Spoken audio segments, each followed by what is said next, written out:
காரசாரமான நாட்டுக்கோழி கிரேவி குக்கரில் எப்படி செய்து பார்த்துடலாமா? ஒரு பேன் வச்சுட்டு சீரகம், சோம்பு, மிளகு, தனியா, பட்டை, லவங்கம், ஃப்ரெஷ்ஷான கருவேப்பிலை சேர்த்து நல்லா வறுத்து எடுத்துக்கலாம். அதே பேனில் கொஞ்சமாக ஆயில் சேர்த்துட்டு சின்ன வெங்காயம், காஞ்ச மிளகாய் நல்லா வதக்கி எடுத்துட்டு வேற ஒரு பிளேட்டுக்கு மாற்றிடலாம்.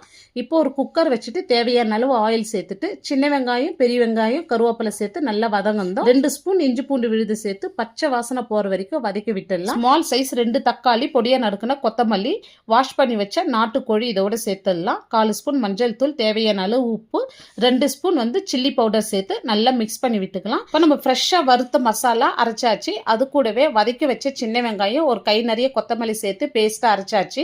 இப்போ அரைச்ச பேஸ்ட்டு இதில் சேர்த்துட்டு தேவையான அளவு தண்ணி சேர்த்து நல்லா மிக்ஸ் பண்ணி விட்டுக்கலாம். தேவைப்பட்டால் இன்னும் கொஞ்சமாக தண்ணி சேர்த்து குக்கர் மூடி போட்டு 2 விசில் விட்டு எடுத்தா காரசாரமான நாட்டுக்கோழி குழம்பு ரெடி ஆயிடுச்சு. இந்த வீடியோ அளவுகளோடு பார்க்கணுன்னா இந்த ஆரோ கிளிக் பண்ணுங்க.